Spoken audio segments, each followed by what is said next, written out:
जय माता दी। राधे राधे। दीपों के महापर्व दीपावली का शुभारंभ धनतेरस से होता है और यह दिन सिर्फ खरीदारी का नहीं बल्कि शुभता, समृद्धि, सौभाग्य को अपने जीवन में आमंत्रित करने वाला होता है।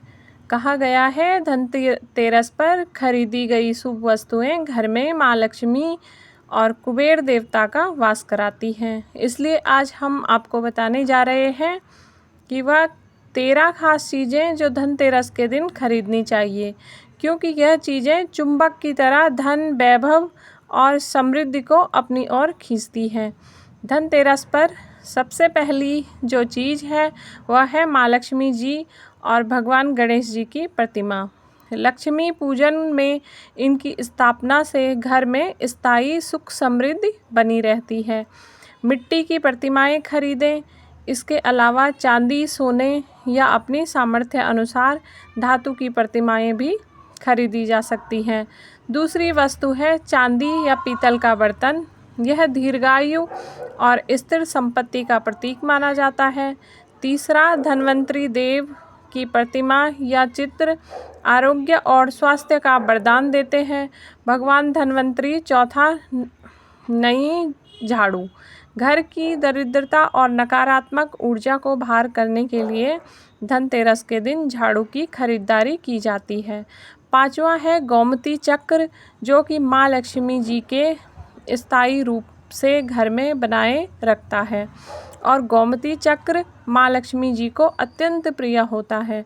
छठी वस्तु है दक्षिणावर्ती शंख या साधारण शंख। यह समृद्धि और सकारात्मक ऊर्जा का प्रतीक माना जाता है। सातवीं वस्तु है रुद्राक्ष, जो कि भोलेनाथ को अत्यंत प्रिय होती है, जिससे आरोग्यता का वरदान मिलता है। साथ ही साथ मन की शांति और भक्ति भी बढ़ती है। आठवीं वस्तु है कौड़ी। समुद्र की ऊर्जा से युक्त कौड़ी माँ लक्ष्मी जी को अत्यंत प्रिय होती है। यह सभी शुभ शक्तियों को अपनी ओर आकर्षित करती है, इसलिए मंदिर में कौड़ी रखनी चाहिए। नवीं वस्तु है धन के प्रतीक धातु, जैसे सोना या चांदी का सिक्का। यह स्थायी सौभाग्य के प्रतीक माने जाते हैं। 10वीं वस्तु है हल्दी और साबुत धनिया। यह शुभता और समृद्धि का आवाहन करते हैं। हल्दी और धनिया खरीद कर लाने से घर में जितनी भी नेगेटिविटी है वह दूर होती है, धन आगमन के नए रास्ते खुलते हैं और पूरे वर्ष माँ लक्ष्मी जी का स्थायी वास भी बना रहता है। 11वीं वस्तु है दीपक। यदि आप धनतेरस के दिन मिट्टी के दीपक खरीद कर लाएं तो बहुत शुभ माना जाता है। इसके अलावा आप पीतल या फिर तांबे का दीपक भी खरीद सकते हैं।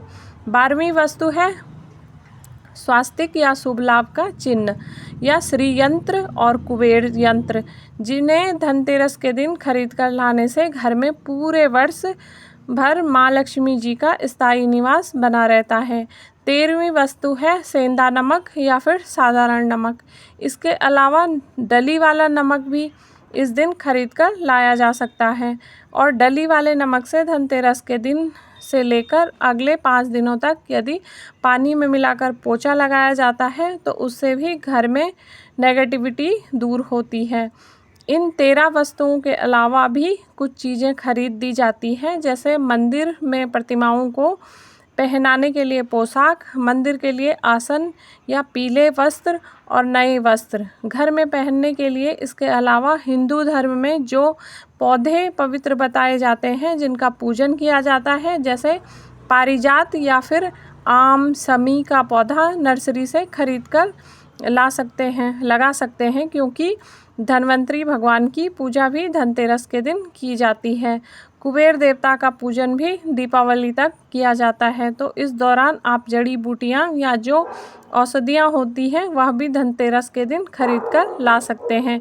इन सब के साथ साथ आप हिंदू धर्म में प्रचलित पवित्र पुस्तक जैसे पुराण, कथा, चालीसा, आरती आदि की पुस्तकें खरीद कर फिर धनतेरस के दिन उनका पूजन करके अगले दिन चाहे तो आसपास के मंदिरों में दान कर सकते हैं या अपने घर में भी पढ़ने के लिए रख सकते हैं। जहाँ तक हो सके धनतेरस के दिन लोहे या फिर कांच की चीज़ों को खरीद कर लाने से बचना चाहिए। और यदि आपका तुलसी का पौधा सूख गया है तो इस दिन तुलसी का पौधा भी आप लगा सकते हैं। इस दिन बहुत शुभ होता है तुलसी का पौधा लगाना। यदि आप इस दिन माँ लक्ष्मी और भगवान गणेश जी की मूर्ति लेकर आते हैं तो ध्यान रखिएगा, लक्ष्मी गणेश की मूर्ति आप बैठी हुई लाइए। आप खड़े में जो है लक्ष्मी जी की मूर्ति घर पे ना लाइए। ये स्थिर लक्ष्मी नहीं मानी जाती है, अस्थिर लक्ष्मी मानी जाती है। तो आप जो भी मूर्ति लेकर आइए उसमें जो है लक्ष्मी माता बैठी हुई होनी चाहिए। और आप इस दिन 7th हॉर्स यानी कि 7 घोड़ों की तस्वीर भी खरीद सकते हैं। बहुत शुभ माना जाता है, पर ध्यान रखिएगा घोड़ों के जो मुख हो वो मुरझाए हुए ना हो। आप इस दिन घड़ी खरीद सकते हैं, इससे माना जाता है कि आपका समय जो है शुभ होता है इससे, तो आप घड़ी भी खरीद सकते हैं। यह थी आज की वीडियो। अगर आपको जानकारी पसंद हो तो वीडियो को लाइक, शेयर और कमेंट बॉक्स में ज़रूर बताइएगा। जय श्री राधे।